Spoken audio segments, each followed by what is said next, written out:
की वजह से, किसी भारी भरकम चीज के नीचे आने की वजह से, अब अल्लाह अकबर, वो बंदा जो थोड़ी देर पहले अल्लाह अल्लाह किसी हवा के दोष पर कभी इधर जा रहा था, कभी उधर जा रहा था, कर्ज के उसका कोई ठिकाना नहीं था, लेकिन जैसे ही उसने किसी भारी भरकम पत्थर या लोहे को अपना जो है वो मस्कन बना लिया और उसके पीछे रुक गया, तो उसका क्या हाल होता है, फिर उसकी क्या शान होती है। फिर कितना ही बड़ा तूफान आ जाए, कितनी ही बड़ी आंधी आ जाए, लेकिन फिर उस पत्ते का कुछ नहीं बिगाड़ा जा सकता। मेरे आका सल्लल्लाहु अलैहि वसल्लम के प्यारे दीवानों, अल्लाह अकबर, मुस्तफा जाने रहमत गैब दा नबी सल्लल्लाहु अलैहि वसल्लम को इन हालात का अंदाजा था। अल्लाह ने अपने महबूब सल्लल्लाहु अलैहि वसल्लम को अल्लाह अकबर गैब पर मुत्तला फरमाया था। जितना चाहा अल्लाह ने अपने महबूब को इल्मे गैब अता किया, जितना चाहा अल्लाह ने अपने महबूब को इल्म अता किया। जितना दिया देने वाला खुदा जानता है, और जितना लिया लेने वाले मुस्तफा जाने रहमत जानते हैं। अल्लाह अकबर, अगर आपने ये बात समझ ली कि पत्ते को हवा जब इधर उधर लेकर जाती है तो पत्ते को तलाश होती है किसी न किसी भारी चीज की, बिला तमसील गुनाहों का तूफान, फितनों का सैलाब, जराइम का तूफान, जब इंसान को इसके दर से उसके दर, उसके दर से उसके दर और दर बदर लेकर के भटक रहा है, ऐसे हालात में भी कोई ना कोई भारी चीज की जरूरत होगी, कोई ना कोई मजबूत चीज की जरूरत होगी। अल्लाह अकबर, तूफान के अंदर जब कोई भारी चीजें थाम ली जाती है तो इन अल्लाह अल्लाह वो पत्ता और वो कचरा भी महफूज हो जाता है। अल्लाह के रसूल ने बदअकीदगी, फितने और गुनाहों के इस तूफान के लिए इरशाद फरमाया, लोगों मैं तुम में भी तो भारी चीजें छोड़कर जा रहा हूँ। तूफान में भारी चीज की जरूरत पड़ती है तो मैं भी एक नहीं बल्कि दो दो भारी चीजें छोड़ करके जा रहा हूँ। और फरमाया, जब तक के तुम इसको मजबूती से पकड़े रहोगे तुम कभी गुमराह नहीं हो सकते, तुम कभी गुमराही के दलदल में फंस नहीं सकते। वो कौन सी चीज है? फरमाया, एक अल्लाह की किताब है और दूसरी मेरी अहले बैत है। इन दोनों का दामन पकड़ करके रखना, कुरान को भी पकड़ के रखना और अहलुल बैत को भी पकड़ करके रखना, गुमराह नहीं हो सकते। एक चीज आपसे पूछना चाहता हूँ, अल्लाह की किताब को पकड़ो। जो अल्लाह की किताब को मजबूत से पकड़ेगा, मजबूती से पकड़ेगा, अल्लाह की किताब में मौजूद है, नाप तौल में कमी न करो, तो वो नाप तौल में कमी नहीं करेगा। अल्लाह अकबर, अल्लाह की किताब में मौजूद है कि लोगों के साथ मीठी गुफ्तगू करो, वक़ूलू क़ौलन सदीदा, तो वो लोगों के साथ मीठी गुफ्तगू करेगा। कुरान का जिसने दामन पकड़ लिया वो बीवी पे जुल्म नहीं करेगा, क्योंकि कुरान में मौजूद है, हुन्ना लिबासुल लकुम व अंतुम लिबासुल लहुन्ना, के शौहर बीवी का लिबास है, बीवी शौहर का लिबास है। जो कुरान का दामन पकड़ लेगा, कुरान का दामन थामने के बाद कुरान कह रहा है, इधर उधर देखकर चक्कर मकर करके नहीं चलना, आंखों को आवारा नहीं करना, बल्कि चलने का अंदाज क्या होना चाहिए? कुल लिल मुमिनीना यगुद्दु मिन अब्सारिहिम, मोमिनों से कहो कि वो अपनी निगाहों को नीची रखे। अल्लाह अकबर, जो कुरान का दामन पकड़ ले तो कुरान उसको कह रहा है, अकड़ कर मत चलो, ला तमशी फिल अर्दी मरहा, कि जमीन पर अकड़ करके मत चलो। मेरे आका ने सलाम के प्यारे दीवानों, कर्ज के अल्लाह अकबर, जो कुरान का दामन पकड़ ले, जो कुरान का दामन थाम ले, अल्लाह अकबर, वो जराइम नहीं करेगा, वो गुनाह नहीं करेगा। जो कुरान का दामन थामेगा वो तन्हाई के अंदर भी गुनाह नहीं करेगा, क्योंकि वो देखेगा कुरान कह रहा है, इन्नल्लाह काना अलैकुम रकीबा, अल्लाह तुम पर कड़ी निगरानी कर रहा है। मगर अल्लाह अकबर, कुरान मुकद्दस की 6666 आयतें कमोबेश इंसान को पुकार पुकार कर ज़ाब्ते हयात दे रही है, जिंदगी गुजारने का तरीका दे रही है, जिंदगी गुजारने का सलीका दे रही है। ये कुरान है। लेकिन कोई कह सकता है कि मौलाना मुझे कुरान पढ़ना तो नहीं आता, मुझे अरबी जबान तो नहीं आती। तवज्जो फरमाए मेरी कौम के जवानों, हुजूर अलैहिस्सलाम ने किताब अकेले नहीं दिया, बल्कि किताब के साथ अहलुल बैत भी दिया। तो आखिर कुरान के होते हुए अहले बैत की क्या जरूरत थी? तो याद रखना, कुरान के बारे में कोई कह सकता है कि मौलाना मुझे कुरान पढ़ना नहीं आता, मौलाना मुझे अरबी जबान नहीं आती, मौलाना मुझे ये नहीं आता, मुझे वो नहीं आता, मगर अल्लाह के रसूल अलैहिस्सलाम ने एक कुरान वो दिया, अल्लाह अकबर, जो ताकों पे रखने वाला है, और एक कुरान नातिक उसको दिया जो रसूलुल्लाह के कंधों पर बैठने वाला। सुभान अल्लाह, सुभान अल्लाह, नारे तकबीर, नारे रिसाला, अल्लामा सैयद अमीनुल कादरी साहिब क़िबला मसलके आला हज़रत, सुभान अल्लाह। वो कुरान जो ताकों में रहता है, लोग उससे आंखें तो बंद कर सकते हैं, वो कुरान जो ताकों में रहता है, लोग उससे तो आंखें बंद कर सकते हैं, मगर कुरान की सीरत के सांचे में जिस हुसैन को ढाल दिया गया था, उससे लोग आंखें बंद नहीं कर सकते। अल्लाह अकबर। मेरे आका अलैहिस्सलातु व तस्लीम के प्यारे दीवानों, काशीपुर वालों, बरसात हो रही है।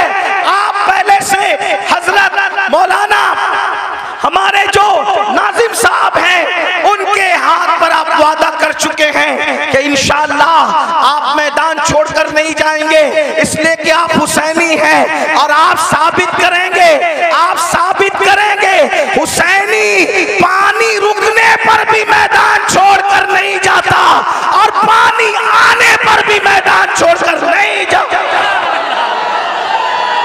सुभान अल्लाह।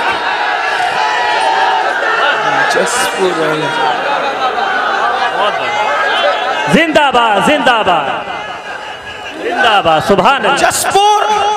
जसपुर वालों, ये कोई सियासी महफिल नहीं है और ना हम कोई सियासी लोग हैं।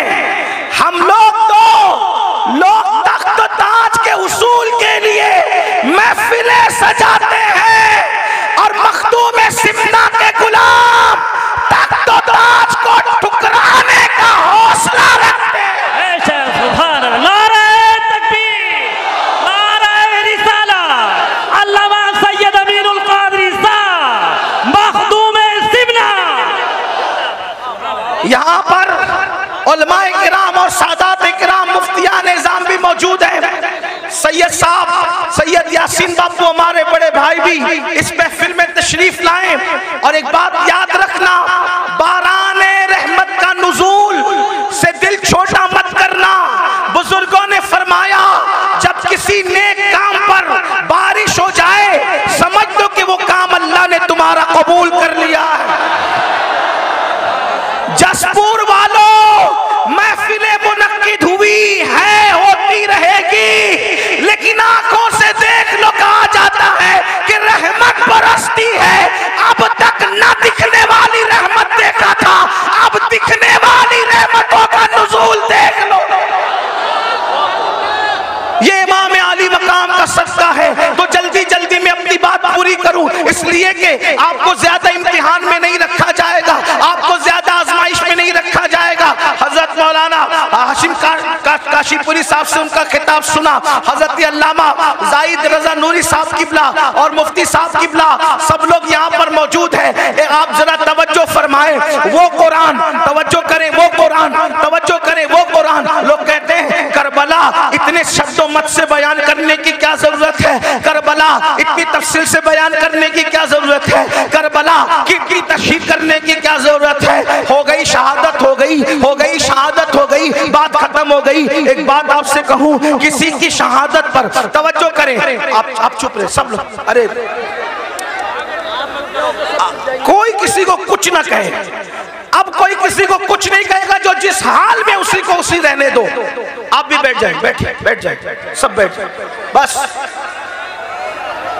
जिसकी महफिल है उसने संभालना है, महफिल जिसकी उसने संभालना है, कोई कुछ नहीं बोलेगा। एक बार सब बुलंद आवाज से दुरूद शरीफ पढ़ें। अल्लाहुम्मा सल्ली अला अल्लाहुम्मा सल्ली अला सय्यदिना व मौलाना मुहम्मदिन मादिनिल जूदी वल करम व आलिहि व सहबिहि व बारिक व सल्लिम सलातो व सलामन अलैका या रसूल अल्लाह। दुरूद शरीफ पढ़ने तो जरा समझ में भी आ, बुलंद आवाज से पढ़े दुरूद शरीफ। अल्लाहुम्मा सल्ली अला आवाज नहीं आ रही दुरूद शरीफ पढ़ने की, बुलंद आवाज से आशिकों की तरह, हुसैनियों की तरह दुरूद शरीफ पढ़े।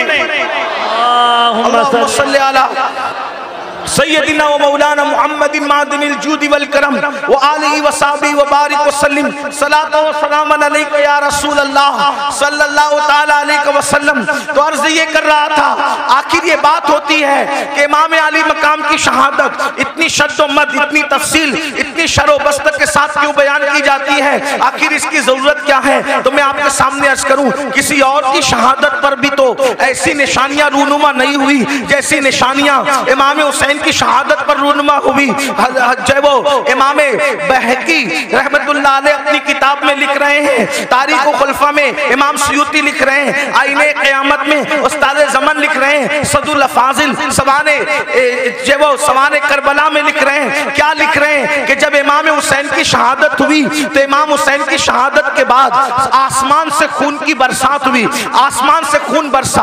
आप याद रखें, तारीख में सब बड़ी बड़ी शहादतें हैं, सारी शहादतें सर आंखों पर है, लेकिन हजरत अमीर हमजा की शहादत कितनी दर्दनाक शहादत है। अमीर हमजा की शहादत पर खून की बरसात नहीं हुई, हालांकि वो बहुत बड़ी शहादत थी। इतना जरूर कह दूं, उस शहादत पर रसूलुल्लाह के आंसुओं की बरसात तो हुई है, लेकिन आसमान से खून की बरसात नहीं हुई है। अल्लाह अकबर। मेरे आका अलैहिस्सलाम के प्यारे दीवानों, इसी तरह और शहादतें देख लें, 3 दिन या 7 दिन तक आसमान से खून की बरसात होती है। अगर आप कहना चाहें तो यूं कह सकते हैं कि इमाम हुसैन की शहादत वो शहादत है जिस पर आसमान भी खून के आंसू रोया है, जिस पर आसमान भी खून के आंसू रोया है, जिस पर आसमान खून के आंसू रोए उसे इमाम हुसैन की शहादत कहते हैं। इसी तरीके से आप देखें, अल्लाह अकबर, बैतुल मुकद्दस में जहां से पत्थर उठाया जाता ताजा खून नजर आता निकलता हुआ, ये किसी और की शहादत पर ये निशानी नजर नहीं आई। मशहूर यही है कि ये इमाम हुसैन की शहादत। और भी मजीद चीजें,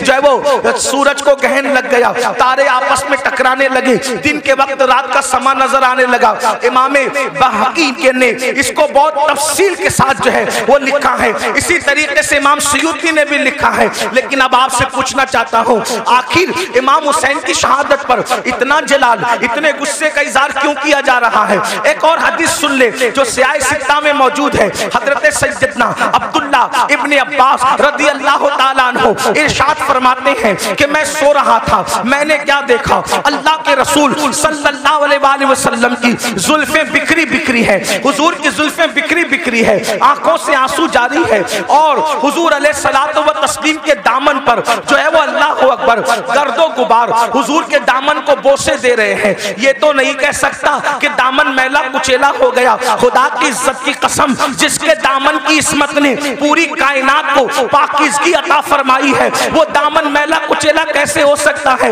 लेकिन सिर्फ सुनने वालों को पता चल जाए कि दामन की कैफियत क्या थी। अल्लाह अकबर। इब्ने अब्बास के फरमान का मफहूम है, मैंने देखा जुल्फे बिखरी है, जिसको मालूम है उसको मालूम है, जो नहीं जानता वो सुन ले।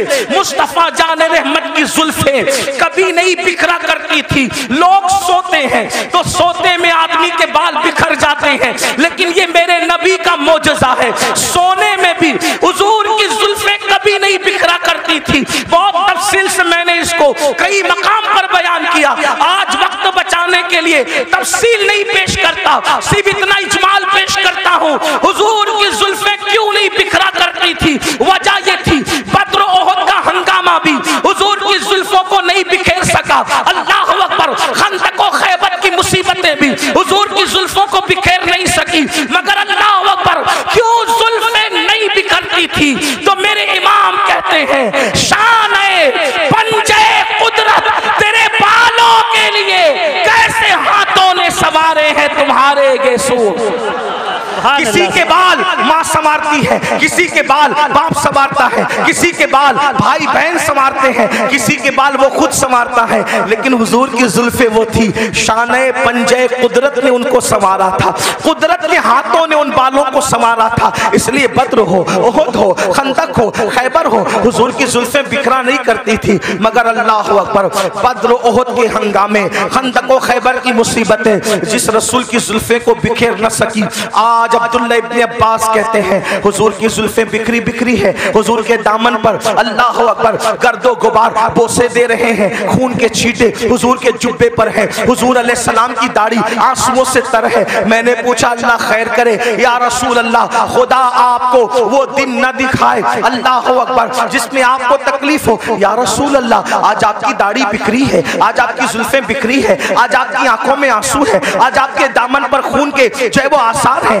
आपके दामन पर गर्दो गुबार है। या रसूल अल्लाह वजह क्या है? तो हुजूर अलैहि सलाम के हाथ में एक बोतल थी, हुजूर ने वो बोतल दिखाई और बोतल दिखा करके फरमाया, अब्दुल्ला सुबह से लेकर अब तक मैं हुसैन के मक्तल में था, अब्दुल्ला सुबह से लेकर अब तक मैं हुसैन के मक्तल में था, हुसैन की कत्लगाह में था, हुसैन और उसके साथियों का खून उठा उठा करके इस शीशी में, इस बोतल में जमा कर रहा था। अब्दुल्ला इब्ने अब्बास कहते हैं जब मैं ख्वाब से बेदार हुआ तो मैंने दिन तारीख को नोट कर लिया, और जब इमाम हुसैन की शहादत की खबर आई तब पता चला कि जिस वक्त मैं ख्वाब देख रहा था उसी वक्त इमाम अली मकाम की शहादत हुई थी। ऐसा ही ख्वाब सैयदा उम्मुल मोमिनीन उम्मे सलमा भी बयान करती है। मेरे आका अलैहिस्सलाम के दीवानों, क्या किसी की शहादत के मौके पर हुजूर इस तरह खून समेटते नजर आए? क्या किसी की शहादत के मौके पर इस तरह जुल्फें बिखरती नजर आई? किसी की शहादत के मौके पर इस तरह दाढ़ी बिखरती नजर आई? ऐसा क्यों हुआ? और याद रखना, फिर शहादत गाह भी घर के करीब नहीं है, शहादत गाह भी घर के करीब नहीं है, बहुत दूर लाया जाता है, मैदान में ठहराया जाता है। 22,000 के लश्कर को 72 से मुकाबला करवाया जाता है और 3 दिन भूखा प्यासा रख करके दर्दनाक अंदाज में शहादत होती है। वजह क्या थी? मैं फलसफे शहादत नहीं बयान कर रहा हूँ, सिर्फ अपने जवानों की तवज्जो चाहता हूँ। करबला सुनने के लिए आने वालों, करबला की दास्तान सुनने के लिए आने वालों, इमाम हुसैन का पैगाम सुनने के लिए आने वालों, मुझे बताओ कोई ये कह सकता था कुरान और अहले बैत को आका ने छोड़ा है तो कुरान तो मुझे पढ़ना नहीं आता? तो गोया के बताया जा रहा है जिसको कुरान पढ़ना नहीं आता, जो कुरान नहीं जानता, वो करबला में किरदार हुसैन देख ले, उसको समझ में आएगा कि कुरान का तर्जुमा क्या है। कुरान ताकों में रखा जाता है, हुसैन को कंधों पे बिठाया जाता है, कुरान नमाज में पढ़ा जाता है, लेकिन हुसैन के लिए सजदे तवील कर दिए जाते हैं। कुरान मिंबर पर से उसका पैगाम पहुंचाया जाता है, हुसैन के लिए मिंबर छोड़ के जमीन पे आया जाता है, कुरान को सीने से लगाया जाता है, हुसैन को जबान चुसाया जाता है। गोया के कुरान को जबान पे रखा जाता है और जबान पर हुसैन को रखा जाता है। अंदाजा तो फरमाए किस तरीके से खूबसूरत अंदाज है। अल्लाह अकबर, जिस सीने में कुरान आ जाए वो सीना रोशन हो जाता है। और अल्लामा अब्दुल रहमान जामी लिखते हैं हुसैन पाक इतने खूबसूरत थे कि रात के अंधेरे में जब गलियों में चलते थे तो चेहरे से ऐसी रोशनी निकलती थी कि उस रोशनी में लोग सफर तय करते हुए नजर आया करते थे। कुरान भी नूर है, हुसैन भी नूर है, कैसा नूर है? तो मेरे इमाम कहते तेरी नस्ल पाक में है बच्चा बच्चा नूर का, तू है आईने नूर, तेरा सब घराना नूर का, एक सीने तक मुशाबे, एक वहां से पांव तक हुस्न सिद्दैन उनके जामों में है नीमा नूर का। अब मुझे बताओ, अल्लाह के रसूल फरमा रहे हैं 2 भारी चीजें छोड़ के जा रहा हूं, इनको पकड़ना गुमराह नहीं हो सकते। एक कुरान है, दूसरी मेरी अहले बैत है। इमाम मैदान में आए और मैदान में आने के बाद वक्त का सबसे बड़ा मुजरिम, वक्त का सबसे बड़ा गुंडा, वक्त का सबसे बड़ा पलीद, वक्त का सबसे से बड़ा दीन का दुश्मन यजीद पलीन लईन के सामने मुकाबले के लिए खड़े हुए। अब जरा तवज्जो करना मुसलमानों, गौर करना, मेरी कौम के जवानों गौर करना। इमाम अली मकाम अला जद्दी वाली सलाम मिशन लेकर करबला में आए। कौन सा मिशन? दीन को बचाने वाला मिशन। कौन सा मिशन? दीन के तहफ्फुज का मिशन। कौन सा मिशन? शरीयत के तहफ्फुज का मिशन। कौन सा मिशन? गलबे दीन का मिशन। अब आपसे पूछना चाहता हूं मेरे आका अलैहिस्सलातु व तस्लीम के प्यारे दीवानों, अल्लाह के रसूल फरमा रहे हैं दो भारी चीजें छोड़े जा रहा हूं, एक कुरान है, दूसरी मेरी अहले बैत है। और फिर अहले बैत से मोहब्बत के बारे में इतनी तालीम दी, इतनी तालीम दी, इतनी तालीम दी। फरमाया उज़क्किरुकुमुल्लाह फी अहली बैती, उज़क्किरुकुमुल्लाह फी अहली बैती। ऐ लोगों, मेरी अहले बैत के बारे में अल्लाह से डरते रहना, मेरी अहले बैत के बारे में अल्लाह से डरते रहना। अपनी गोद में अहले बैत को बिठाकर फरमाया लोगों, मैं अपनी अहले बैत तुमको बतौर अमानत सौंप करके जा रहा हूं। मेरे बाद मेरी अहले बैत के साथ तुम क्या सुलूक करोगे, ये मेरी अहले बैत के बारे में मेरे नायब बनना। जैसे मैं अहले बैत से मोहब्बत करता हूं, तुम भी अहले बैत से मोहब्बत करना। अब आपसे पूछना चाहता हूं मोहब्बत अहले बैत की दावत इतनी ज्यादा क्यों दी गई? बल्कि यहां तक फरमाया खास तौर पे अहले बैत में इमाम हुसैन के बारे